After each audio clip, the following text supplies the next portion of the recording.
introduce to you Péter Miklós, who is the head of the Hódmezővásárhely based Emlékpont and who is a university adjunct of the Szeged University of Sciences.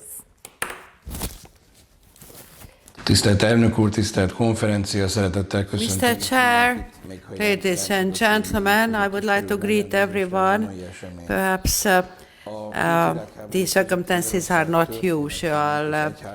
History of Hungary between the two world wars, history of church in Hungary between the two world wars has an important momentum to grasp.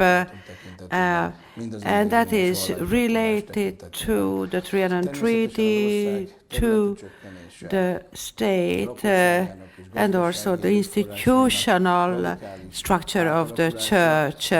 The radical changes taking place, of course, had their impact on the history of the church. So in the coming 20 minutes, I would like to speak about Trianon and the Catholic Church. I would like to speak about church governance issues, the political dimension, and when we examine the church issues of the Hurt era, when we examine the Trianon issue, when we see the impact of Trianon, then we have to speak about three contexts: church governance, political dimension, and the international political arena. Church governance issues emerged basically due to the changes of the borders, because the successor states usually made the operation of the church difficult. The political dimension was consisted of two main areas. The church was dedicated to the Christian national idea. They were legitimists. They were protesting against the unjust Trianon Treaty. So the majority of the church leaders supported the king and favored the Habsburg monarchy. They wanted them to be on the throne of Hungary. We know that the state form remained a kingdom. And at the same time we can see a Catholic renaissance of the time, where the Catholic Church had major influence. The Holy See, that is the international political arena, we can see that Hungary was an important player in the foreign policy of Holy See, because this was the first time after long centuries that the Hungarian state could enter into international relations with the Holy See independently from Austria. Let's see this map. This is the Catholic Church organization in Hungary, divided into different regions. You can see three centers: Eger, Kalocsa, and Esztergom, that remained in Hungary, but majority of the other seats were lost and got under foreign control, under the control of one of the successor states. So the primary task of the Hungarian Catholic Church's leadership was to provide church services to people now living abroad. The Czechoslovakian Republic, for example, opted for a state independent from the church. They were not hostile, but not too friendly either vis-à-vis the church leaders. They accused them of loyalty to the Habsburg monarchy or the Hungarian monarchy. And all the other successor states were Orthodox states. I would like to focus on the Csanád county with the center of Temesvár. After 1920, it became part of Romania. Godfather Gyula Bishop was Bishop of Csanád County in 1923. Due to his political activities, he was expelled from the territory of Romania, temporarily, but a few years later, permanently, he moved to Szeged and served in Szeged. So he was the first bishop with the official headquarters of Szeged. This is unprecedented in the history of the Hungarian Church, with the bishop leaving. Also, the church county remained without a bishop, but soon the Romanian state and the Holy See appointed a new bishop. So in this sense, the majority of the country got under Romanian control and became an independent bishopric from 1923. The 10% roughly remained in Hungary after the Treaty of Trianon. Látszhatál, Gyula, in this area met Kuno Klebersberg, the legendary Minister of Culture and Religion of the era. Very soon they found a common voice and decided to establish a church center in Szeged. Here in the picture we can see an event in 1906 when Kuno Klebersberg, Minister of Religion and Public Education, participates in the groundbreaking ceremony of the cathedral in Szeged. Here we can see the Dome Square and the palace of the bishop and the Catholic seminary, which was very important for the young generation. It is very special that the groundbreaking ceremony was also the groundbreaking ceremony of the hospital, the clinics. The governor was also present, and after a few years of construction works, the Dome Square was ready, and we can see the ceremonial event with the participation of the most important politicians of Hungary. Here we can see the railway station. Akne Károly is receiving Kuno Klebersberg and Miklós Horthy, Chancellor.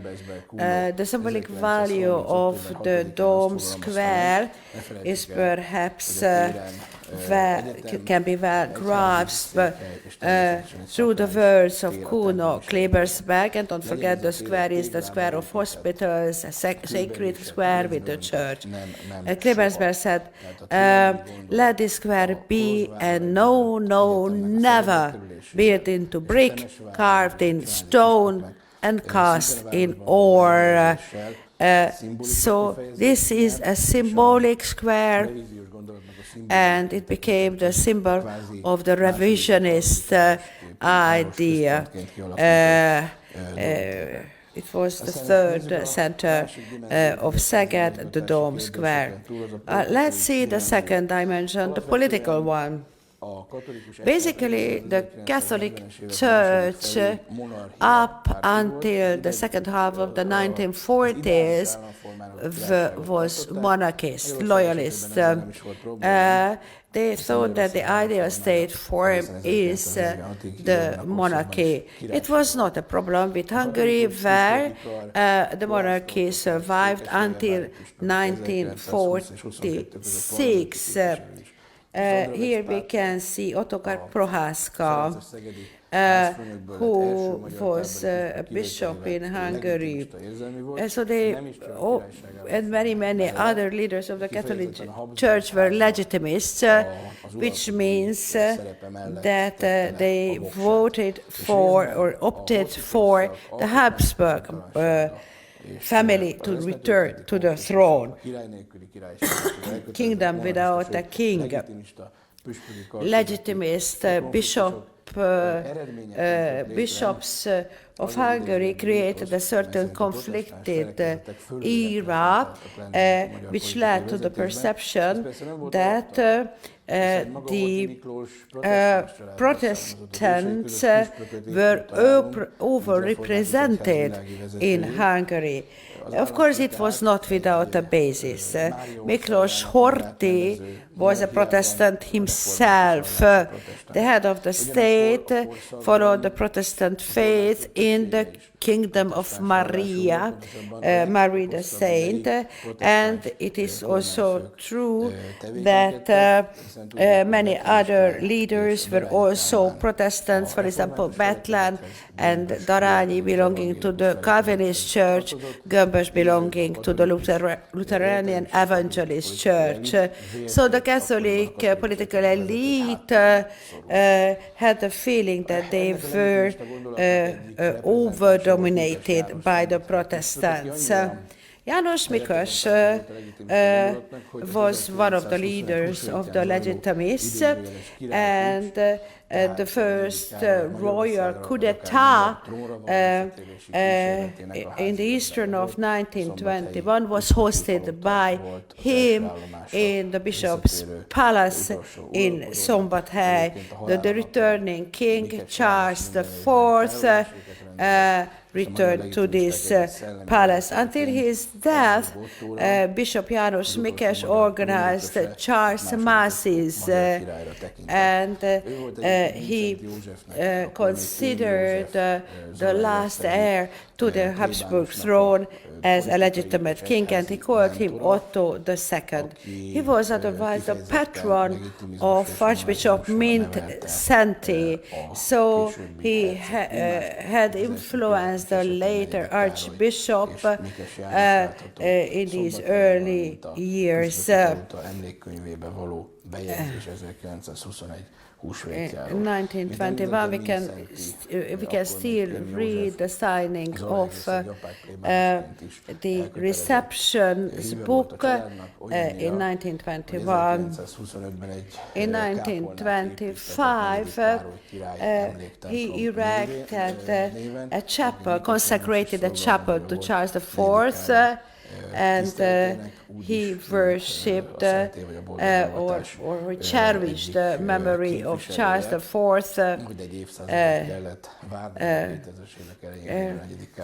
At the beginning of the 21st century, Charles IV became Beatus of the Church. This bishop was absolutely a legitimist person. For example, he regularly boycotted the name and birthday of Horthy.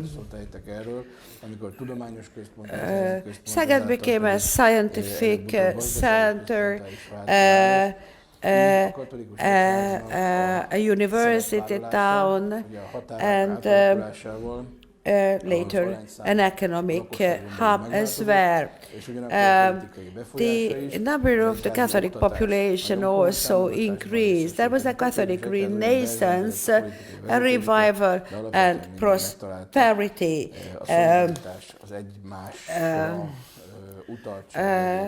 The Catholic Church usually could cooperate with the political leadership. You can see a few photos from the era. We can see the role of the Catholic Church both in the field of legislation, local authorities, education, and also military forces. Since 1927, from 1927, the church leaders are in the parliament. I would say that they were a sort of MPs. They also were leaders of the local authorities. But when we look at the numbers in the field of education, we can see that the number of Catholic elementary schools in 1930-31, there were more than 3,100 schools, there were more than 120 secondary schools, and there were 13 tertiary schools. In this era, the slogan could be that religion is not a private matter anymore. During dualism, religion belonged to the private sphere, but in the Horthy era, it was changed. Religion belonged already to the public sphere. So the churches also appeared, for example, in the military arena.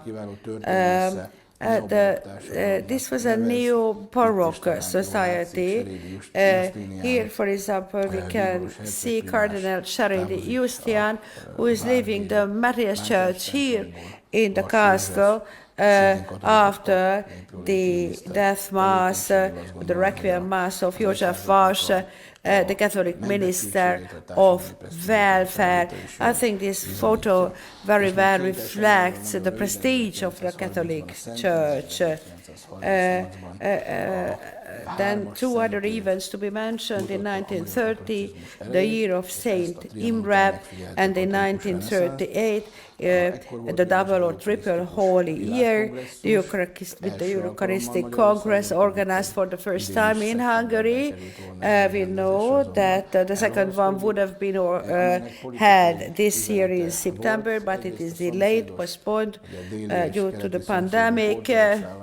It had a very clear message, a political message. It showed our belonging to Western Europe and not the Orthodox East, and it was a message reflecting that Hungary is a player in the international arena and a fervent enemy of all total dictatorships, including the Soviet Union. So I think these 2 years clearly show the important role of the Catholic Church. The next dimension I would like to speak about is the international relations between Hungary and the Holy See. Pope Benedict XV started the negotiations in 1920, before signing the Trianon Treaty. Formal diplomatic relations were established between Hungary and the Holy See, and after a long period of time, an apostolic nuncius arrived in Budapest. At the beginning of the 1920s, diplomatic relations were established not only between the Holy See and Hungary, but also the other successor states of the Austro-Hungarian monarchy, first Czechoslovakia, and then the Romanian state, and later with the state formation called Yugoslavia from the 1930s. I've already mentioned that the leaders of the successor states were not very friendly with the Hungarian political leaders. Gyula Glatfelder, Gyula, for example, was expelled from Romania, and he got 3 days to move because he was accused because he was protesting against the Romanian state blocking Hungarian education and Catholic education in Transylvania, and he was accused of being the agent of Horthy. Here you can see Antal Pap, he was a Greek Catholic bishop in Ungvar, that used to belong to Czechoslovakia. He settled in Budapest, he became honorary archbishop, and he became the administrator apostolicus, so the holy administrator in Miskolc. But there were also other bishops who were asked to resign. For example, in the successor state of Czechoslovakia, though there were some bishops who refused to refuse, for example, Vilmos Batyány or Farkas Radnai, but this, in spite of their decision not to resign, Pope Benedict XV appointed new bishops, Karol Kmetko instead of Vilmos Batyány, Jan Wojtaszák, Bishop of Szepes instead of the diseased Sándor Párvé, and Marian Blaha, Bishop of Besztercebánya, instead of Farkas Radnai, which means that they were simply replaced. They moved to Budapest, they got honorary titles, but were deprived from their former assets. Another example is István Novák, a Greek Catholic bishop of Eperjes, who voluntarily left in 1918, protesting against the Czechoslovakian occupation. In 1920, he resigned at the request of the Pope, and later became an important figure of political movements. So, summarizing, the impact of Trianon on the history of the Hungarian Catholic Church is rather contradictory. While Hungary, after the Trianon Treaty, could occupy or could gain very important roles both in the private life, in education, and in other spheres. When there is a Catholic renaissance, when they have political representation, still at the same time the situation is not so bright, because in the area of the successor states, the small Entente countries were very hostile with the Catholic or against the Catholic Church. The wheels of history rotate very slowly. So when you ask what happened as a result of Trianon in the field of church governance, when the country is split into different parts, then